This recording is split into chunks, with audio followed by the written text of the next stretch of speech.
गीत का लाइन दे गईलन। कौनो लड़की कौनो लड़का के देख के अपन दाएं बाएं होत रहल, साइकिल से लड़का आवत रहल, तब लड़कवा लड़किया के देख के कहले बा, का कहलस? का कहे?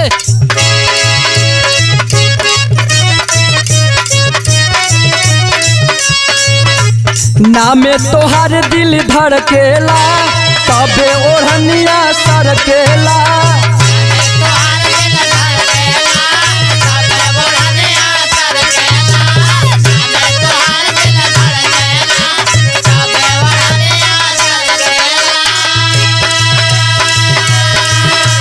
नामे तोहार दिल धड़केला, तबे ओढ़निया सरकेला। मारी लेला मतिया दया के हाई छतिया में धस जाए राजा जी। नजरे में कजरे बनके, नजरे में कजरे बनके बस जाए राजा जी। नजरे में कजरे बनके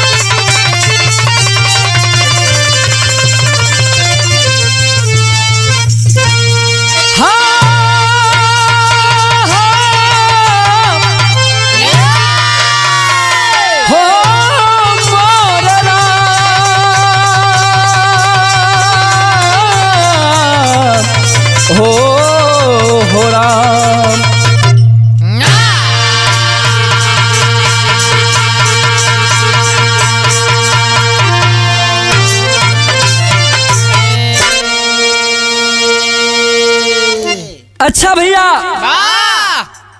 बिरहा चालू होखे से पहले हम भोजपुरी लोकगीत बिरहा गायक वाल्मीकि यादव बारूद अपनी पूरी पार्टी सहित आप लोगन के बीच में एक नया बिरहा लेके आवत बनी। एक ऐसन बिरहा, ऐसन कहानी बा, थोड़ा सा समय में आप लोगन के अच्छा बात। एक घराने में कोनो ठाकुर वाद रहत रहलन, अपन दहशत बनौले रहलन, उन्हीं के बिरहा में चर्चा बा। 4 लाइन का भूमिका मास्टर कैसे?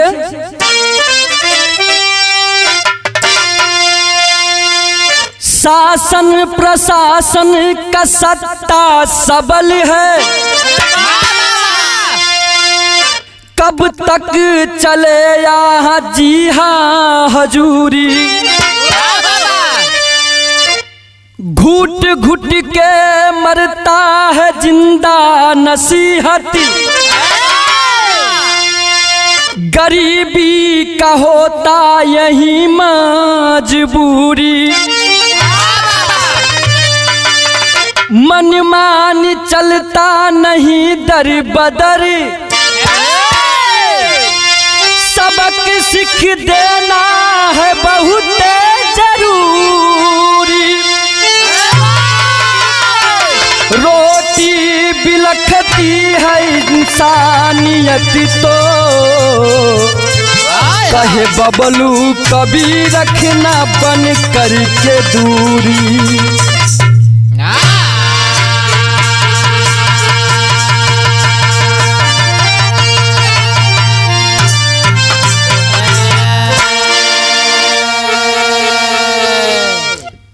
एक लाइन गजल का नमूना मास्टर कैसे?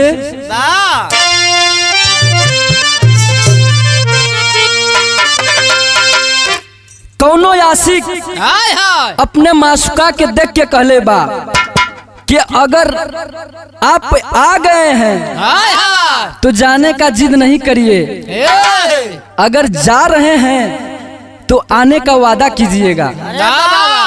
कहत बका का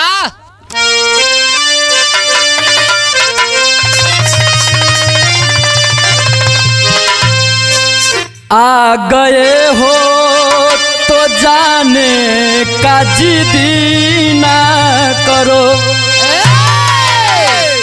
आ गए हो तो जाने का जिदी ना करो, जा रहे हो तो आने का वादा करो, जा रहे हो तो जाने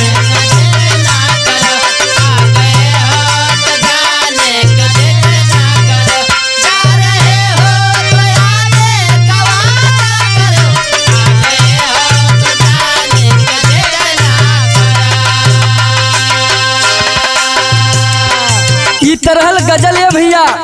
लेकिन कवि जी कितना ऊंची बात लिखलन, कैसे?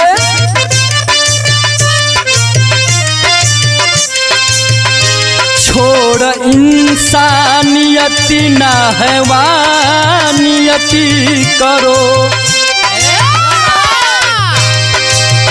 छोड़ इंसानियती ना हैवानियती करो, स्वाद बनकर कचर में ही कुचल जाएगी, स्वाद बनकर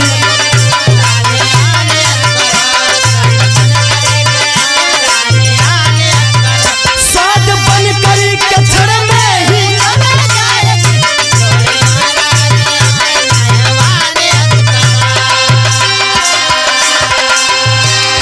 आदमी जो आदमी से नफरत करे, खौफ आसी या न बनकर जल जाएगा।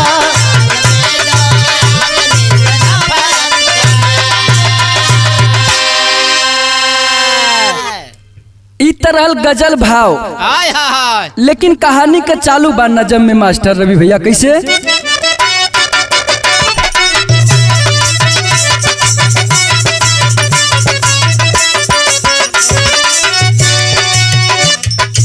समय के चक्र ने सब कुछ दिखाकर छोड़ा है, समय के चक्र ने सब कुछ दिखाकर छोड़ा है, किया घमंड जो घमंड उसका तोड़ा है।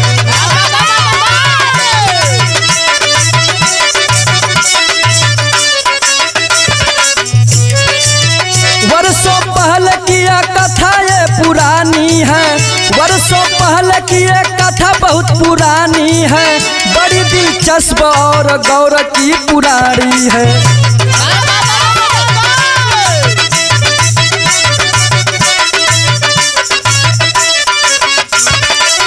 शेर सिंह नाम का मुखिया घराना ठाकुर है, शेर सिंह नाम का मुखिया घराना ठाकुर है, चलती चल रहे थी साहब की पुरानी है।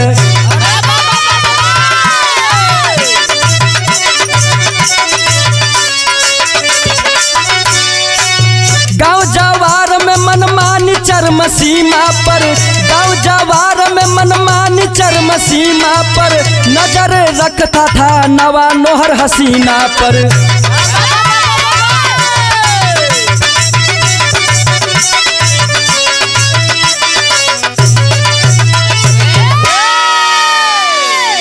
तनी आप लोगन के कहानी के समझ लें, बहुत पहले कई कहानी बा। एक गांव में, जौने गांव का नाम रहल सेठपुर, वही सेठपुर का रहे वाला जेकर नाम शेर सिंह ठाकुर, उनकर चलती चलत रहे। गांव का मुखिया रहलन, और उनकर नजर कहाँ रहे? नया नोहर नवेली दुल्हन पर। कहीं कभी शादी होखे, अगर उनके गांव का होखे, अगल बगल गांव का भी होखे, पहले एक रात उनके घरे गुजार ले तब्बे उजा। उनकर अत्याचार चरम सीमा पर बढ़ गए रहे। तब भैल का मास्टर एक लाइन गीत लगल,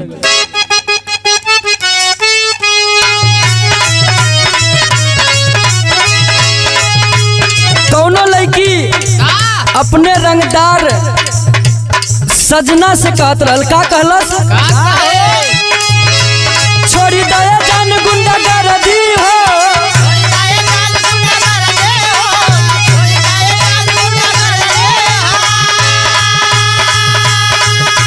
पेन्हिला तुआर निकवर दी हो,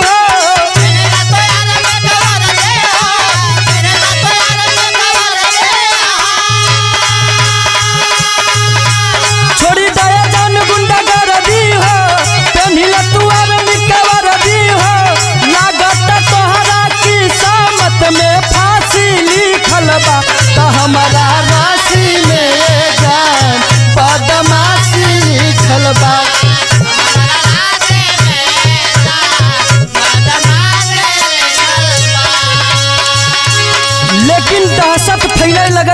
सिंह ठाकुर जी के गांव में कोई का बहन बिटिया के शादी होखे तो पहले मंडप उनके दरवाजा पर उनके घर में उतरे, एक रात गुजार ले तब दूसरी रात जाए। दहशत फैलल बा कैसन शेर सिंह कर मन मानी हो,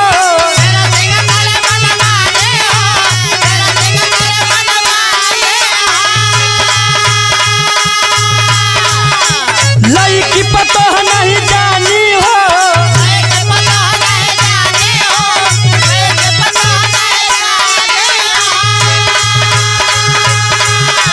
देखी के कर बढ़ल भैया बहुते परेशानी, नया नया बोला के घरवे में काटे रोज चानी, नया नया बोला के घरवे में।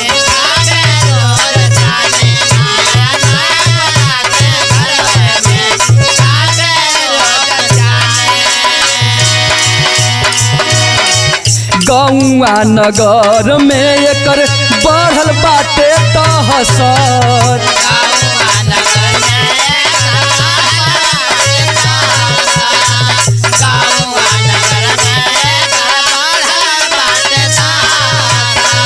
शेर सिंह के नाव पूरा गाँव में बाचलत,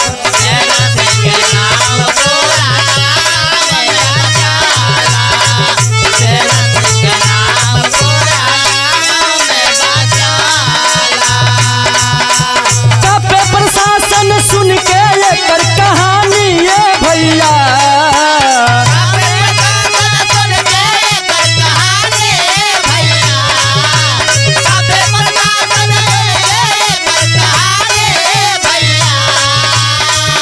प्रशासन सुन के एकर कहानी ये भैया, नया नया माल बोला के काटे रोज जानिए भैया, नया नया माल बोला के काटे जानिए भैया।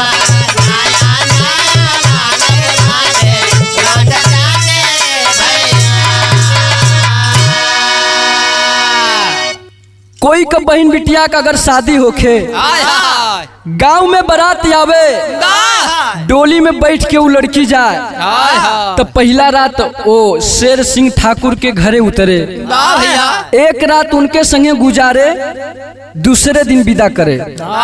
इतना ओकर गांव में दहशत फैल रहल, चूंकि वो मुखिया रहल।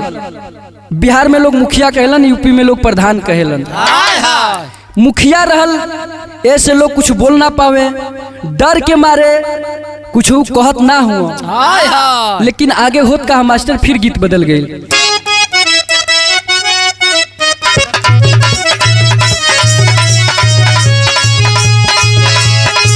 हमारा मास्टर साहब गीत बजा देलन, कौनो मेहरारू कहे हम बानी 17 साल का, हमार बलमुआ बा 23 साल का, अब का कहीं ये सखी बड़ा रात में दर्द न देला हो, अब कैसे हम सहतानी। उ दर्द अपने सखी से बतावत रहल का, हम बानी 17 बलमुआ 23 साल के,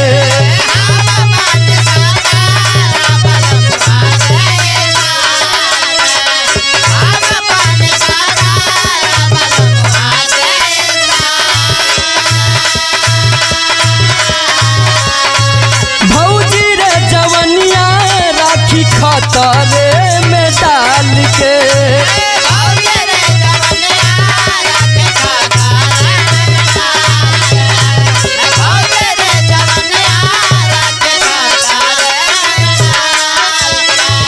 हम बानी 17 बलमुआ 23 साल के, भौजी रे जवनिया राखी खतरे में डाल के, कतनो मन का सुतैबे नुकारी, कतना होई मन का सुतैबे नुकारी, एतना फरक बाऊ मरिया में कमरिया ता दुखैबे नुकरी, ए हो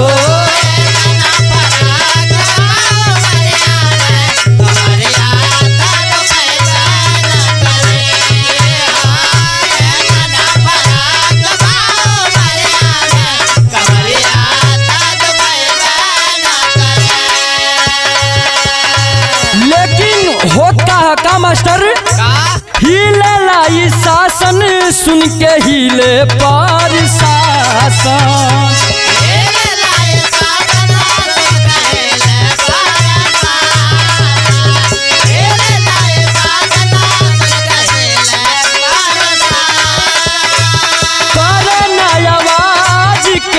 बाटे अनुशासन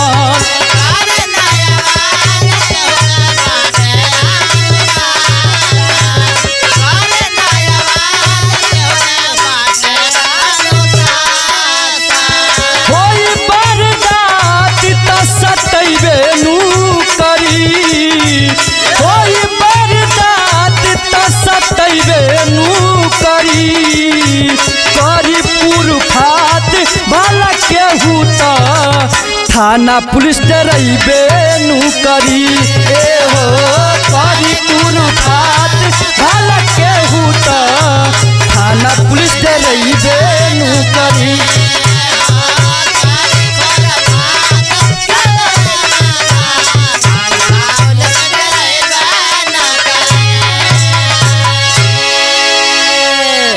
इतना ओकर अत्याचार चरम सीमा पर हले भैया, पुलिस प्रशासन के लोग भी ये बात के सुन के डरत हुवन, नजदीक के पजरा ना आवत हुवन।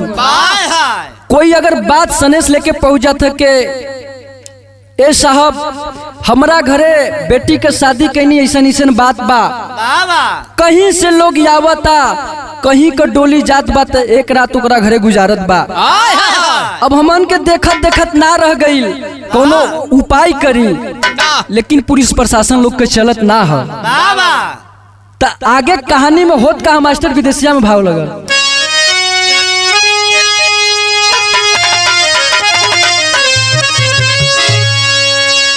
ओही गौआ के रहले बंसी एक किसनवा हो, राधा एक बेटी जे का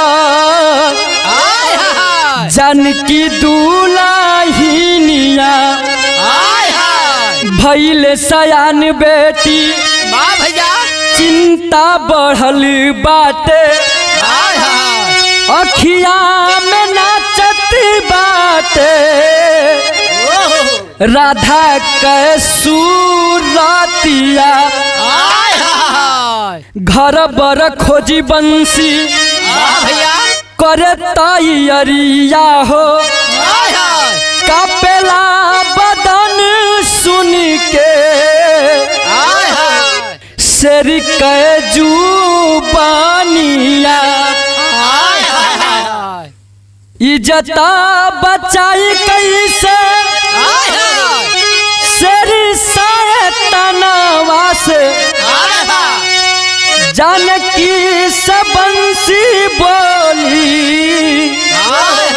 मधुरा बचानिया। वही गांव का रहे वाला ये बाबू बंसी एक किसान रहलन, जेकरे पत्नी का नाम बतावल गई जानकी, एक बिटिया बा जेकर नाम बतावल गई राधा। जब सयान भइले भैया निमन घर पर देख के शादी तय कर दिहलन, लेकिन डर बा मन में चिंतित हवन कि हम अपने बेटी के शादी तो रचा देहली, अगर द्वार पे बारात आई जैसे हर बेटी के साथ करत बा हमरो बेटी के साथ तो करबे करी। तो यहाँ टेरी में भाव लगल मास्टर, इज्जत के हमारा रक्षा के करी, बिल के बाप बेचारा कापे बच्चा बच्चा,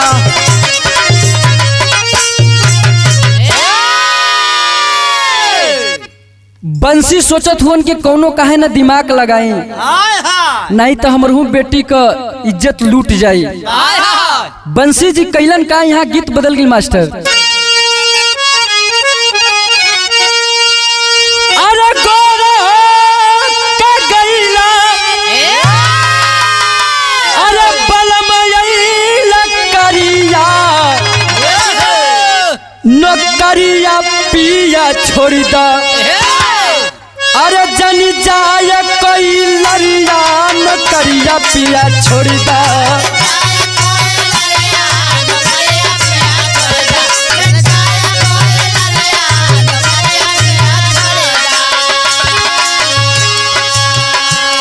लेकिन कैलन का बंसी जी सुझली उपाय जिला। अरे दफ्तर में अइले बचाई लाई जतिया। अरे बचाई लाई जतिया गोहार तब लगैले बचाई लाई जतिया।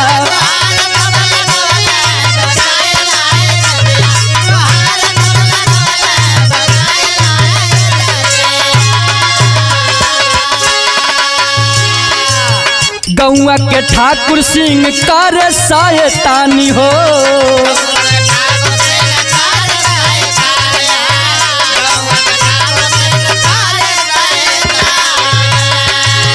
और सुहागन के लूट हाय वानी हो।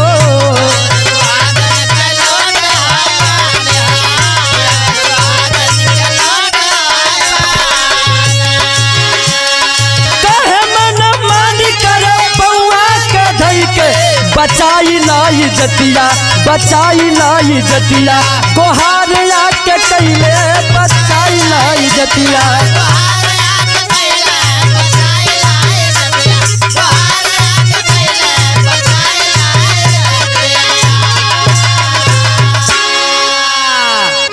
जिला दफ्तर पर बंसी किसान अइलन। जब जिला दफ्तर पे अइलन तो वहां के रहे वाली डीआईजी जेकर नाम रहल साधना जब पूरी सच्चाई के बतौलन कि ऐसन ऐसन बात बा अपने बेटी का हम शादी रचा दिले बानी लेकिन कुछ समझ में नहीं आवत। शेर सिंह का बड़ा दहशत फैलल बा। का करी कुछ समझ में ना आवत। थोड़ा देर के लिए वो डीआईजी जो रहल मन में सोचे लागल कि करी तो करी का। लेकिन कुछ देरी के सोच के बाद बंसी जी से कहलस कि आप चिंता न करी। का कहलस पहपट में भाव है। सुनी डीआईजी बंसी लाल के बात घात अब चली है ना। सुनी डीआईजी बंसी लाल के बात घात अब चली है ना। कोई जांच जब मामला के शुरुआत घात अब चली है ना।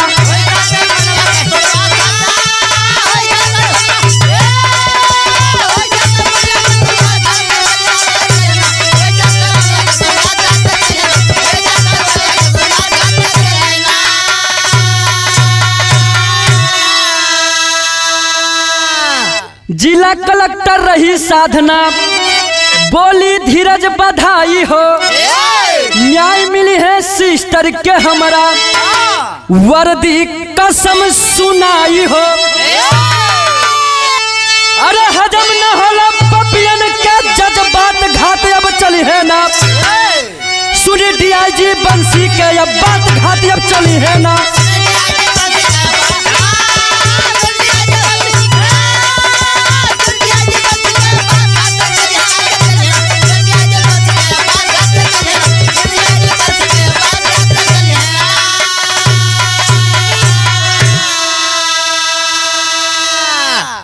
धीरज धरा के साधना डीआईजी घरे तो भेज दिली बंसी जी के।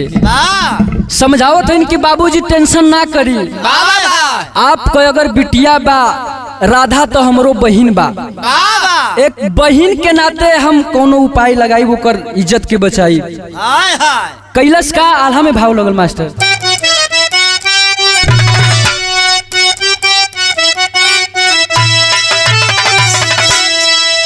अरे ढेर दिन न चलल केहू के इहवा मान मानी भैया।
शेर सिंह के घरे जाई बिटिया तोहार बाबू।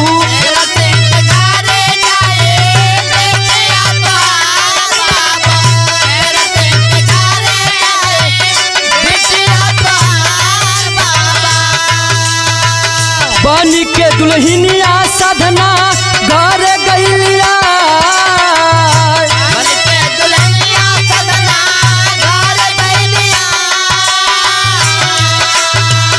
दिया या देश बाटे कमर तैयार।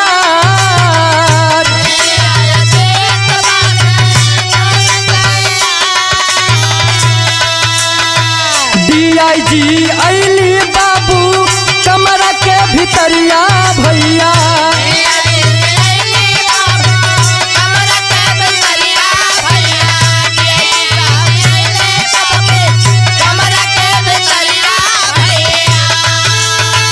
बोतल शराब वाला देखी उस बार,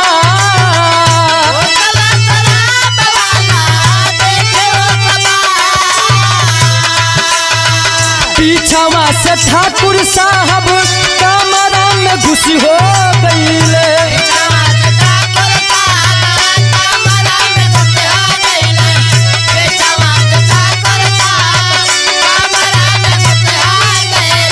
धोई के घुघुटवा कइल चाहे ले उघार,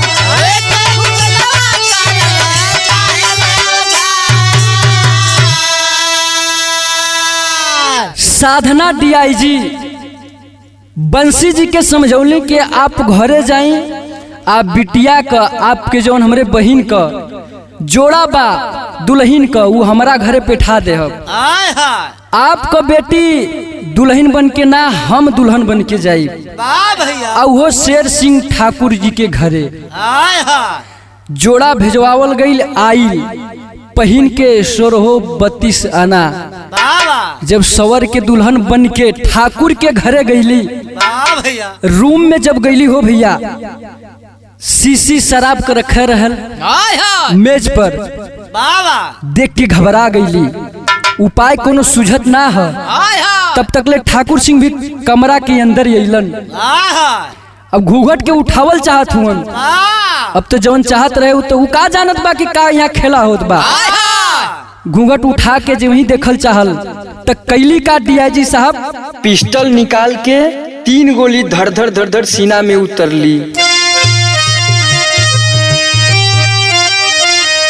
बुरा कर्म का बुरा नतीजा होला हमरे भाई, करबा जैसन कर्म आगे तोहरे आई। राधा के पहुँचवली ससुररिया पहुँचा के डोलिया,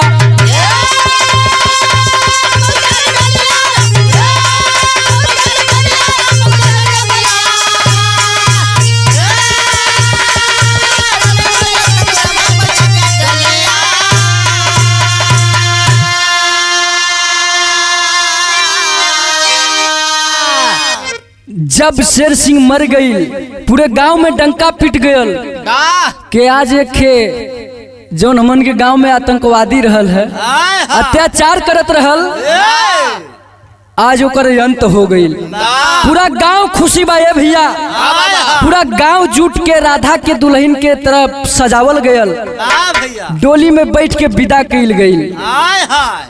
जब राधा अपने डोली में बैठ के ससुरा चलली तो हमरे गुरु घराने के परिचय लाग गल मास्टर। कैसे?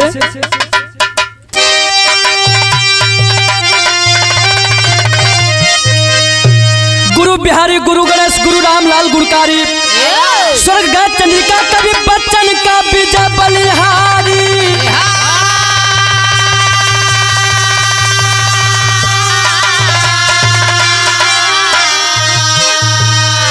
इज्जत के हमारा रक्षा के करी, वाल्मीकि बबलू कवि के प्यार एकदम सच्चा, किस्मत के हमारा रक्षा के करी।